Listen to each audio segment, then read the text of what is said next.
Bom dia, Renovo, a paz seja com todos, amém? Não dá vontade de parar com esse louvor não, né? Não precisava nem pregar.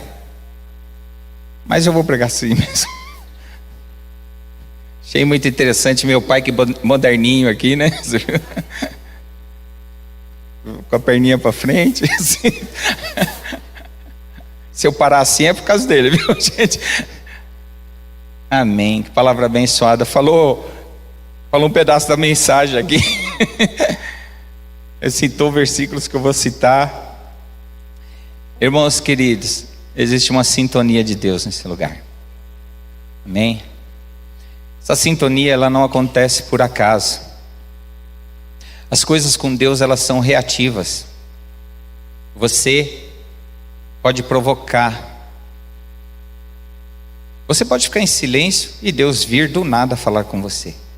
Mas você pode dizer assim: eu abro o coração a ti. Acertei o tom até hoje, já que está aí ainda, estava indo embora. Me sem teu poder. Amém. Faz em mim, Senhor, teu querer. Amém. Eu estou muito feliz, porque Deus é um Deus geracional. Aline, se você quiser me dar esse microfone aí, eu estou achando que esse microfone aí é o cara. Esse aqui tá, irmão, leva para a oração esse microfone. Põe esse microfone no óleo. Esse microfone ali, inclusive, já era para a gente ter aposentado. Teimoso, inclusive. Amém. Deus é um Deus geracional e eu estou muito feliz. Porque eu vejo minha filha aqui pregando a palavra do Senhor. Vejo minha esposa pregando a palavra do Senhor. E eu recebi isso dos meus pais. Meu pai, minha mãe, minha irmã estão aqui. E para mim é uma grande honra poder falar para vocês que existe uma raiz de bênção que não começou em mim, mas começou nos meus antepassados, e eu vou transferi-la,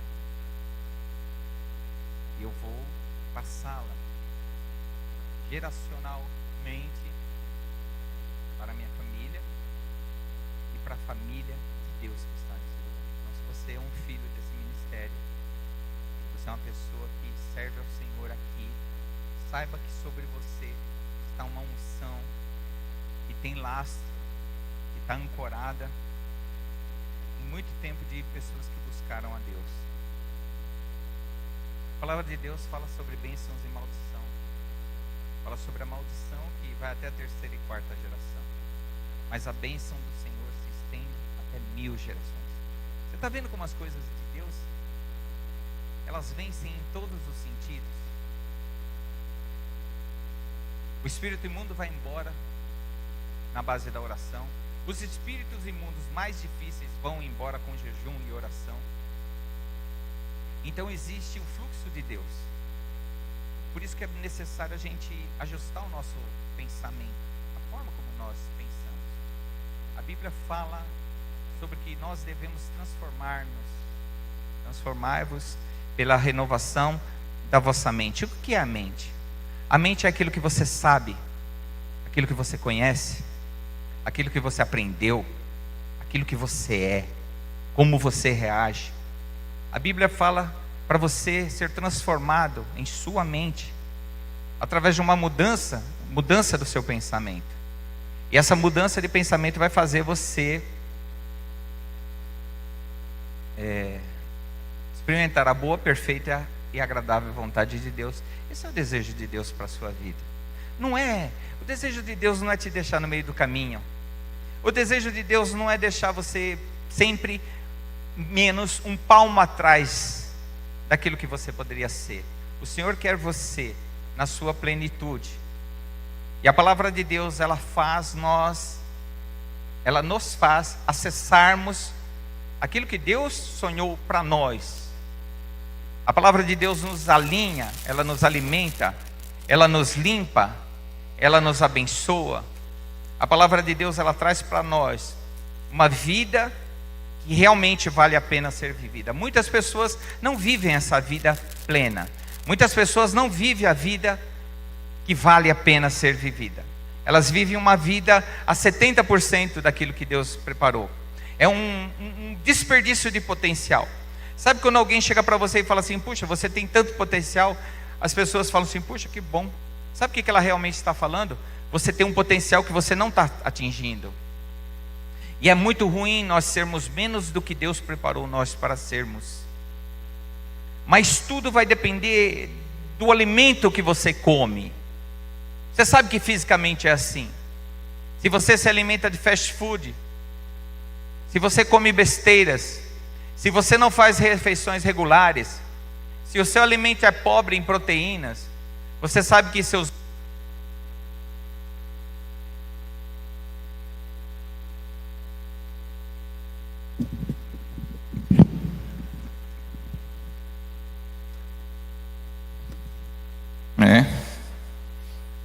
Alô? Bom dia. Eu vou falar agora como pregador aqui, tá? E é bom que agora eu estou amarrado, não posso ir longe, senão eu saio da câmera.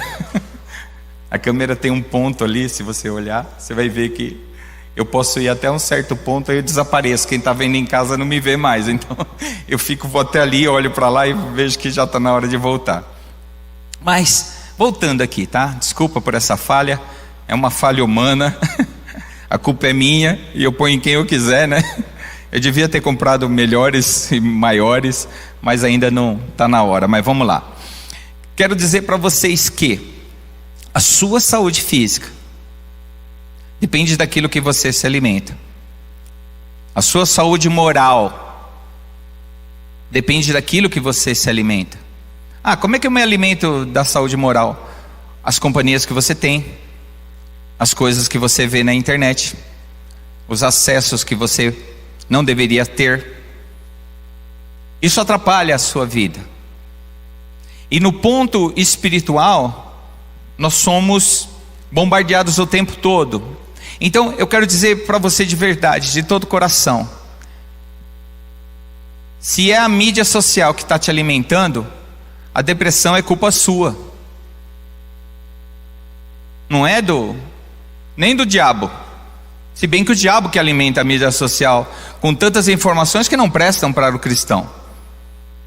Então a mídia social é para adultos que são cuidadosos, porque até os adultos acabam se envolvendo em grandes problemas. Então eu quero que nessa manhã você se ajuste, porque você foi feito para ouvir uma voz. A voz que Deus falava com Adão e Eva no jardim do Éden. Essa voz, na viração do dia, quando os pôr do sol chegava e nascia um novo dia, Deus vinha. Isso quer dizer, nós temos... Pode vir. Eu vou te dar mais uma chance. Vem por aqui, meu filho. Vai dar a volta aqui. Obrigado. Eu ponho lá. Obrigado. Eu já fui diácono. Aliás,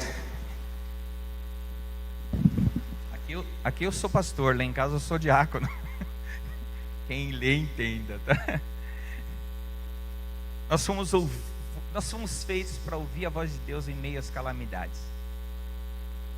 Deus fez um modelo em você para que você escutasse. Você só escuta porque Ele te deu ouvidos e Ele te fez a semelhança dele, porque Deus também ouve e Deus se inclina para ouvir. E Ele está te chamando hoje, nessa manhã, para você se inclinar em direção a Ele. Amém? Por isso que quando eu falo assim, abre o coração, né? Hoje a ti, você está se inclinando para ouvir a voz de Deus. Amém? E que nessa manhã eu posso ser usado para levar a palavra de Deus até o seu coração. E você possa ser um vaso pronto para ser cheio. Amém? Graças a Deus. Deus, lá no deserto, quando colocou o seu povo lá no deserto, Ele colocou uma coluna de fogo durante a noite, para que eles tivessem claridade, segurança, proteção, e calor, porque o deserto de noite é frio, é muito frio, chega a menos 30, menos 20. E de noite, de dia, quer dizer de dia, que estava o sol encausticante do deserto, o Senhor colocava uma nuvem. Então, durante o dia, Deus se mostra como uma nuvem para te proteger. Durante a noite, Ele se mostra como um fogo para te guardar. Amém? Em nome de Jesus. E eu quero dizer para vocês que nós estamos no último dia, né, do jejum. Hoje, muitos irmãos aqui estão concluindo 21 dias de jejum. Então eles vão dar um glória a Deus. 1, 2, 3. Amém. Vamos aplaudir a Jesus, é muita gente.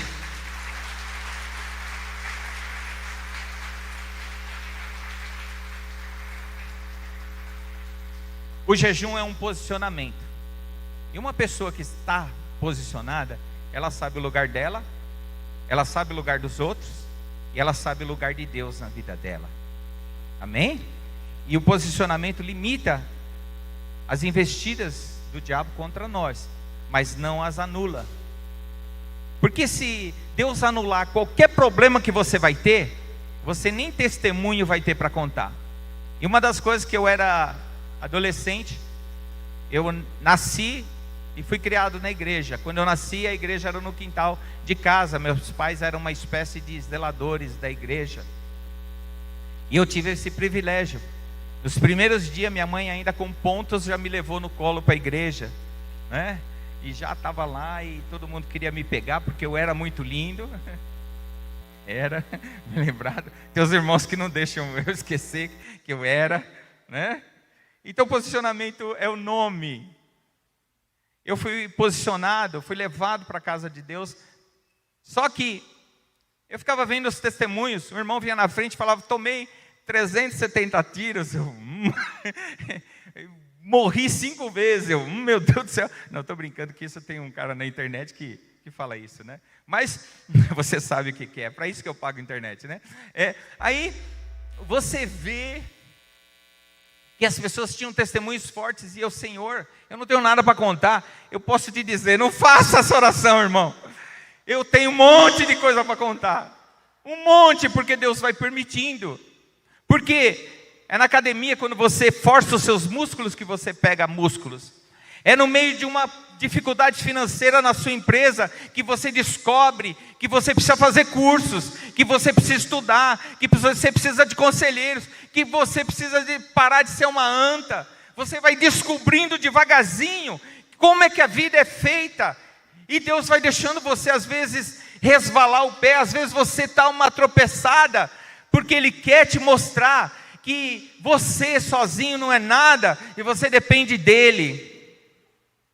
E que você vai ter cicatrizes, experiências. Estava lendo a respeito de Davi. Davi foi ungido rei, e depois que ele foi ungido rei, a vida dele foi fugir. Que tipo de rei que vive 50% da vida fugindo? Um rei segundo o coração de Deus. Deus estava ensinando para ele. Por que Deus não quer ensinar você? Por que quando Deus te deixa entrar numa roubada, vamos dizer assim, a gente começa a resmungar? Mas você pode até resmungar. Você pode se lamentar. Tem até um livro na Bíblia que chama Lamentações. Quando a minha esposa começa a reclamar, eu falo: fala, Jeremias, teu servo te ouve, né? Então, nós precisamos de um posicionamento. O posicionamento é para quem entendeu que a vida é de verdade e que nós estamos em guerra. E nós estamos em guerra. Você não veio aqui hoje para o louvor e o pastor massagear o teu ego e você sair daqui cumprir a minha obrigação religiosa. Eu sou muito religioso. Deus não está nem aí se você é religioso. Aliás, Deus tinha náusea dos religiosos. Os religiosos foram os que Jesus mais bateu. Jesus batia de paulada mesmo. Uma vez até bateu de chicote. Uma azorague.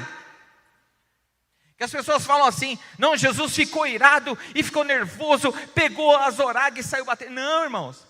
A Bíblia fala que Jesus fez uma azorague.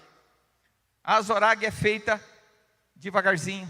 Você tem que trançar 3 pontas de um negócio, uma corda. Você vai entrelaçando, faz uns nós. Então demora tempo. Então Jesus estava olhando assim, falando: a minha casa será chamada casa de oração. Enquanto montava aquilo ali, ele falou: eu vou dar uma lição nesse povo. E saiu dando, derrubando e falando assim: ó, não quero que haja vendilhões no templo. A casa do meu pai é um lugar sagrado. Então o jejum, irmãos, é uma busca que todos nós somos chamados a nos exercitar. São desafios que nós temos em meio a uma batalha. E você foi comissionado porque existe um caminho que você tem que traçar. Um caminho que você tem que acompanhar. Eu quero dizer, qual que é o lugar mais seguro no meio da batalha? Qual o lugar mais seguro no meio da batalha? É na trincheira? É dentro de um tanque de guerra? É no escritório só falando assim, ó, vão lá e lutem? Não.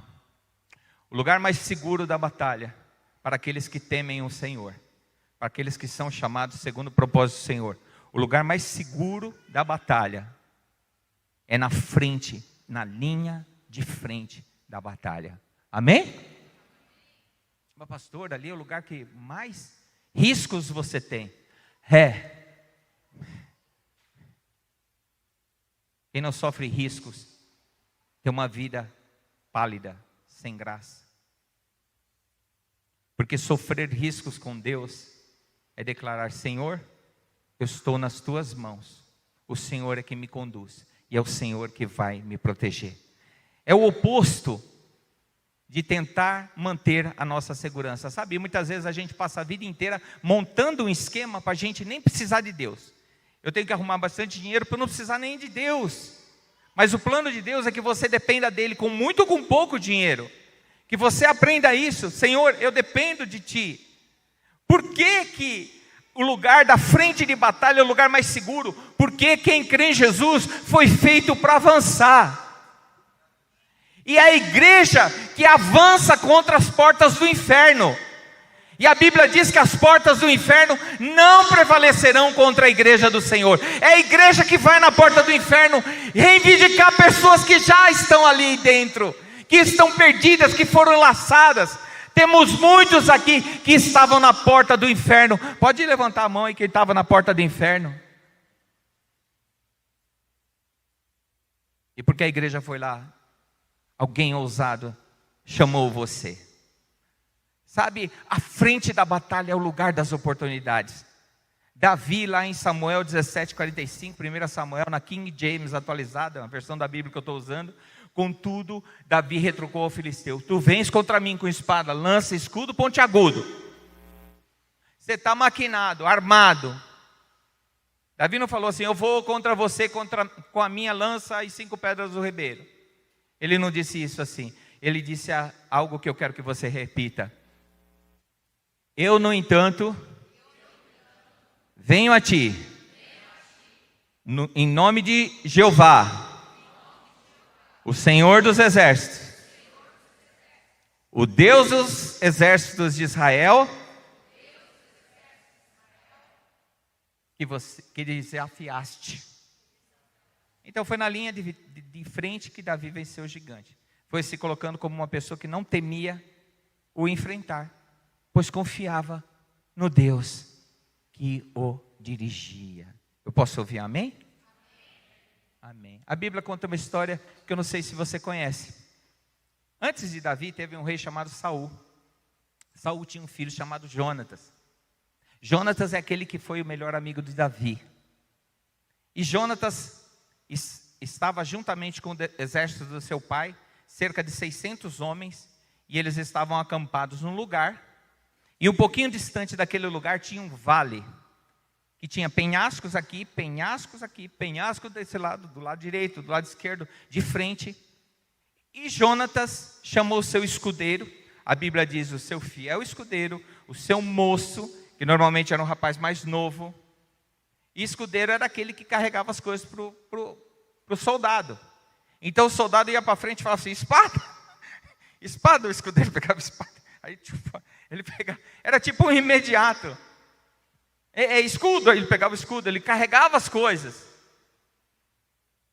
Era uma pessoa que estava ali para dar um suporte. Quem está entendendo? Amém? Aí Jonatas fala assim: vem comigo. Saiu sem avisar ninguém. E foram para aquele penhasco, muito maior que esse. Ele era muito mais experiente que eu, então vou ficar por aqui. Aí Jonatas falou assim: olha, vamos fazer o seguinte.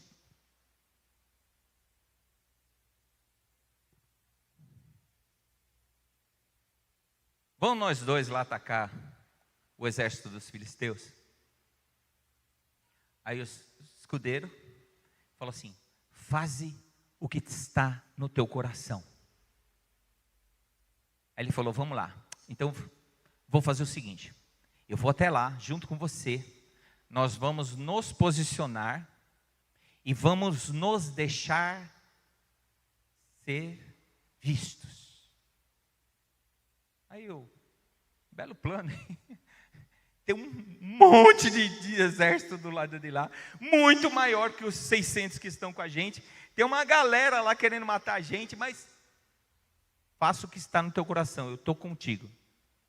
E aí Jonatas e o seu escudeiro se posicionaram, e os filisteus disseram assim: olha lá, os hebreus estão saindo das tocas. E Jonatas falou assim: escudeiro, é o seguinte, se eles falarem assim, fiquem aí que nós iremos até vocês,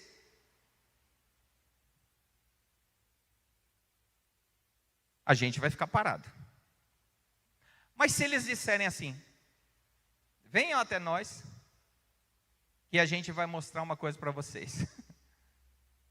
E foi isso o que aconteceu. Quando eles se posicionaram, os filisteus falaram assim: vem cá. E esse era o sinal que Jonatas tinha pedido. Se eles falassem vem cá, ele disse assim, o seu escudeiro: o Senhor os entregou nas nossas mãos. Imagina o seguinte: eu aqui querer lutar com todos vocês, falar assim, vem cá. Aí eu vou. Eu tenho uma experiência na minha vida. Quando minha mãe falava assim, vem cá. Ah, gente, não era coisa boa. Ela não falava, vem aqui, eu quero dar um beijinho em você. Ou era um cascudo, ou era um corretivo. Minha mãe era muito carinhosa, mas... mãe italiana, você já viu? Que a mãe brasileira é assim, filho. Não, a mãe brasileira é assim, filho, se você não comer, a mamãe vai morrer. Aí o filho, A mãe italiana é assim, filho, se você não comer, eu te mato. Eu fui criado nesse ambiente saudável, por isso que eu me tornei essa pessoa maravilhosa que eu sou hoje. Por isso você me perdoe aí de alguma falha humana. E aí eles falaram assim, os meninos na rua também, vem aqui baixinho, que eu vou te mostrar uma coisa. Meu irmão, é vacilo, não vai, é cilada, sai fora. Se alguém falar assim, vem aqui que eu vou te mostrar um negócio. Ele falou assim, escudeiro, Deus nos entregou nas nossas mãos. E aí Jonatas falou uma coisa para o seu escudeiro, que é o versículo 1 Samuel 14:6. Eu quero dizer uma coisa para vocês, que ele falou para o escudeiro.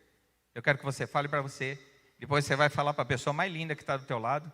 Se não tiver um lindo aí, troca de lugar. Isso é fácil. Isso é fácil. Não estou brincando, todo mundo é lindo. Não é beleza física, é beleza do coração. Então diga assim, por quanto? Vamos lá, por quanto? Não existe nada, diga de novo, nada, que possa impedir a vontade do Senhor de nos dar a vitória, quer sejamos muitos ou poucos. Amém? Fala aí de novo, aí, vira aí para o lado. Se quiser, cola ali da tela, fala para o seu vizinho, não existe nada que possa impedir a vontade do Senhor, não existe nada.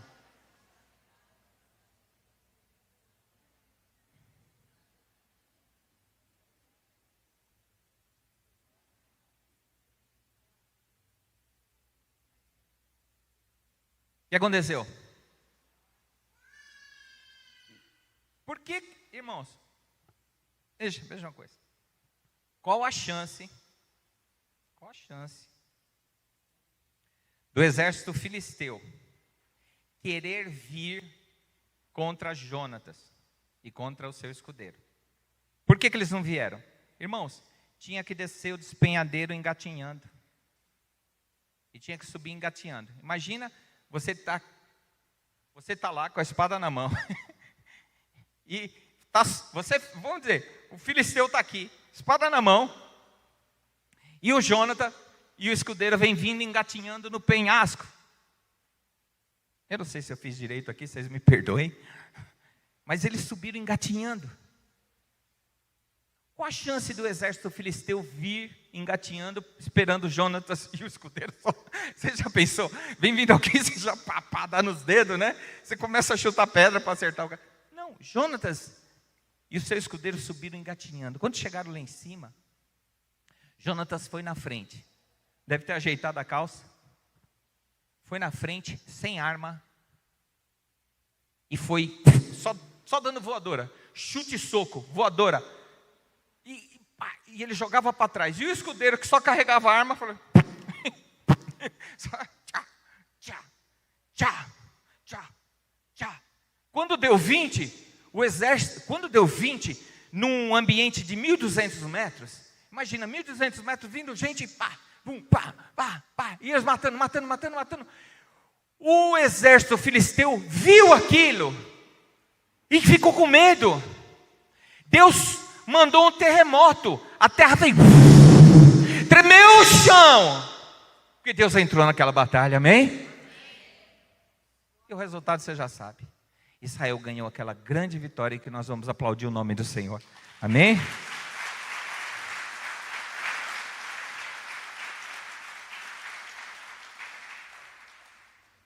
Mas quem acha que está dando um passeio, está errado. Essa vida não é um passeio, essa vida é uma guerra. Essa vida é uma guerra. Quem não percebeu, está inocente demais, não amadureceu.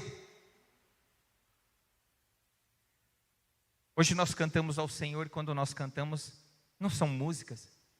A Bíblia diz que o louvor é arma de guerra. O louvor é arma de guerra. Nós estamos guerreando aqui. Amém? Então a gente não guerreia. A gente entra como guerra. Porque a gente tem que vencer até a nossa estática, a nossa inércia, a nossa mente, que muitas vezes está aqui, mas está lá. Será que eu apaguei a panela de pressão? Quem já pensou assim? Hoje não, né? Porque você pegou um frangão e trouxe para cá, né? Não vai fazer almoço, né? Que alegria. Aí que tá bom. Isso que é bom demais. Então, nas vigílias, nós cantamos muito. Foi um ambiente de guerra. Irmãos, tinha um tanto desse de pessoas aqui, ó, na vigília, ou mais.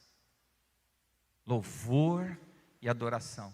E a gente saiu daqui com um gostinho assim de quero mais. Se queres mais, terás. Nós teremos uma vigília por mês, sempre na semana anterior à Santa Ceia, amém? Então, veja uma coisa, vou perguntar para você uma coisa simples. Se o diabo não teve medo de se opor a Jesus, ele vai ter medo de se opor ao Daniel, Toledo, Petenuce? Amém? Ele vai ter medo de se opor a você? Ele vai falar assim, não, esse daí não está fazendo nada, não vou nem incomodar. Na verdade, o diabo se opôs a Jesus. O diabo se opôs ao profeta Daniel quando jejuou 21 dias. A resposta veio no primeiro, mas só no dia 21 ela chegou. E o anjo falou, teve uma grande guerra para eu trazer a mensagem. Então nós estamos em guerra, e guerras são desconfortáveis. Posicionamento é desconfortável. Você vai ter que sair do conforto. Então, se você puder, diga para alguém assim, bem-vindo à guerra. Amém. Gente, às vezes as pessoas vendem assim, ó, você vai aceitar Jesus e vai aparecer um mar de rosas à sua frente.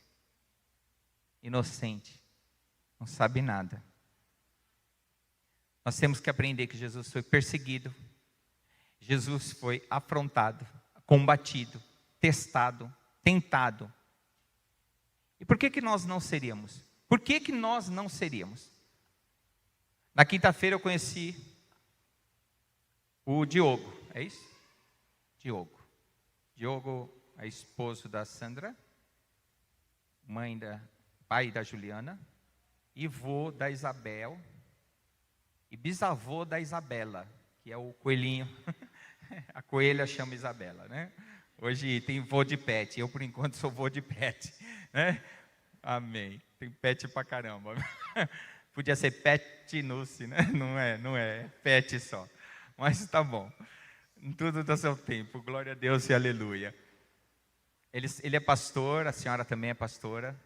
Pastorearam a igreja Assembleia de Deus por um período. E ele tem uma coisa em comum, ele é da Marinha do Brasil. Ele já deu baixa, mas ele ficou muito tempo na Marinha, né? Assim como o meu sogro. Então eu conversei com ele como se eu o conhecesse há muito tempo. E quando ele disse que era pastor, eu falei, ora por mim, levanta a mão dele. Gente, achar um sacerdote, você tem que pedir uma ajuda, né? Amém. Então, na Marinha, o pastor Diogo, assim como o meu sogro, o senhor Oscar, eles aprenderam um negócio chamado disciplina. É regra. É regra. E qualquer dia o pastor Diogo vai contar o testemunho dele, como ele se converteu no exército, na Marinha, preso. Como Deus fez as coisas, né? Ele tinha dado uma Bíblia para a esposa, porque ele já era cristão, é mais ou menos assim, me corrijam. E aí ela, quando ele foi preso, ela levou para ele de volta. Não, ele já era cristão, não, ele já conhecia um pouco a palavra, ele tinha relacionamento com Deus. Aí, o que aconteceu? Ele foi preso, e lá ele começou a buscar através da palavra. Os seguranças da cadeia eram pessoas cristãs, começaram a orar por ele, e eles se converteram, ela se converteu também, batizaram no Espírito Santo. É uma coisa assim, você fala, como Deus, por que ele foi preso? Por que aconteceu aquilo? Mas Deus usa os seus caminhos, amém? Mas lá é o seguinte, existe as regras, existe a disciplina, e a gente era para ser bom em disciplina, sabe por quê? Disciplina é a raiz da palavra discípulo. Tem coisa que o discípulo não pode fazer, e tem coisa que o discípulo tem que fazer, e Jesus deixou isso bem claro. Então, nós não temos obrigação de mostrar a nossa unção para ninguém, mas nós temos a obrigação de sermos ungidos, de não tentarmos o Senhor, e termos posicionamento quando as ocasiões pedem. Então nós vamos para a linha de frente. Quem vai para a linha de frente, diga amém. Porque o Senhor dará ordens a nosso respeito, e nós vamos vencer. Em nome de Jesus. Existem pedras, mas elas serão removidas. O Salmo 91 fala a respeito disso. Porquanto Ele me ama, eu o resgatarei, eu o protegerei, pois este conhece o meu nome. Versículo 15. Sempre que chamar pelo meu nome, hei de responder-lhe. Estarei sempre com ele nos momentos mais difíceis. Quando enfrentar tribulações, eu os resgatarei. E farei que seja devidamente honrado. Eu o contemplarei com vida longa e lhe revelarei a minha salvação. Assim diz o Eterno. Amém? Graças a Deus. Eu quero dizer que às vezes as pessoas vêm honrar a gente, e a gente fala assim, não precisa não. Hoje eu já mudei esse posicionamento. Vem alguém me dar alguma coisa, me honrar em alguma coisa, eu falo assim, deixa Deus te usar. Amém? Sabe por quê? Porque quando eu sou honrado, eu recebo uma coroa, que eu vou chegar lá aos pés de Jesus, eu vou deixar aos pés dele. Se nós não estamos sendo honrados, se nós não temos coroas de reconhecimento daquele trabalho bom que a gente está fazendo, o que a gente vai entregar aos pés de Jesus? Então por isso que você é chamado para ser o melhor naquilo que você faz. Cristão tem que ser um testemunho do que ele é em todo lugar. Porque aonde você estiver, o Senhor vai usar a sua vida e vai te fazer uma testemunha viva. O que foi que Jesus te falou? Jesus falou para você pregar através do seu testemunho. Quem conhece o seu testemunho melhor que você? Quem sabe melhor que Jesus fez por ele, pelo pastor Diogo, se não o pastor Diogo e a sua casa? Eu contei o testemunho aqui mais ou menos, mas ele sabe exatamente cada emoção que sentiu, o que motivou a ir para a cadeia, o que ele sentiu quando ouviu a palavra de Deus e quando começou a ler, e quando Jesus falou com ele, ele sozinho numa cela, e Deus o abençoou. Eu sei que o Senhor tem os seus caminhos, e Ele nos contempla com vida longa e nos revela a sua salvação. Irmãos, esses dias estão se aproximando, e ontem eu fui para São Paulo fazer um exame com a minha esposa, e a gente viu tanta gente desfigurada, tanta gente falseada, tanta gente fake, já fantasiada de carnaval, tanta alegria de um sorriso amarelo, tantas cores e purpurinas. E depois eu sentei lá na sala de espera, fiquei quase meia hora lá na sala de espera, e a televisão só falava.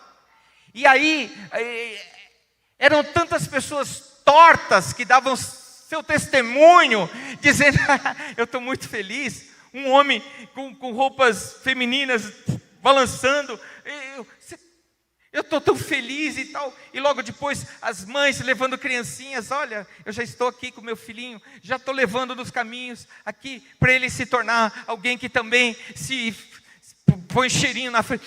Fica, uma pessoa assim, jogando lança-perfume atrás do repórter, e aquela fake, uns rapazes com a camisa aberta, com o peito todo cheio de pó de, sabe, pó de ouro aqui, para ficar mais bonito e tal, umas moças com umas roupas que eu falei, não dá, nem para dormir a gente usa essa roupa, meu Deus do céu, como é que você sai na rua, moça? Se vendendo barato, se posicionando fora do plano do Senhor, dizendo que Deus errou ao fazê-lo isso ou fazê-lo aquilo. E aí o repórter incentivando, aí entra a propaganda do governo, aquelas baianas do candomblé virando para lá e para cá. Olha, a propaganda do governo incentivando a cultura. Não! Existe uma guerra! Nós estamos em guerra. O reino demoníaco é atraído pelas moscas. Baal-zebub significa Senhor das moscas. E então você sabe, deixa um peixe lá em cima da sua mesa, cru, por alguns minutos você vai ver que você vai receber moscas, porque a sujeira atrai moscas. E nós estamos vendo essas pessoas desvirtuadas, desconfiguradas, desprogramadas, sendo o espetáculo que agora começa quase um mês antes, que as pessoas o ano inteiro pagaram roupas para fazer fantasias. Por que fantasias? Porque não são elas. Elas usam máscaras até na hora de se alegrar.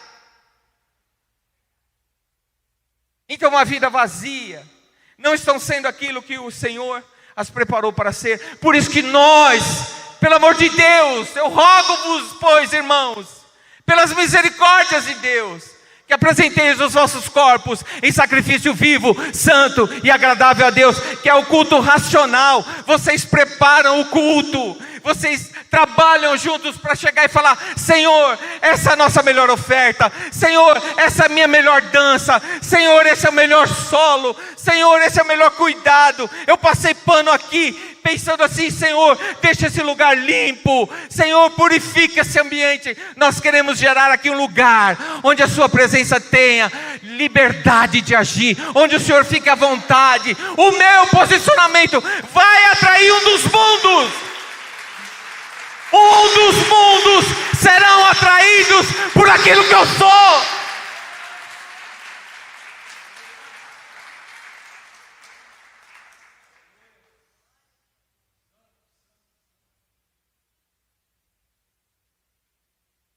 Mas eu sei que na Bíblia, como eu amo esse livro, está escrito que nos últimos tempos o Senhor enviaria uma fome sobre a terra. Uma fome não de alimento, mas uma fome da palavra de Deus. E a Bíblia diz que nos últimos tempos, enquanto uns estariam se sujando mais, outros estariam se posicionando. Outros estariam se purificando. Outros estariam se preparando para encontrar com o Senhor. Lucas 4,13 diz assim: depois do diabo ter tentado Jesus, e não ter vencido, o diabo deixou até a ocasião oportuna.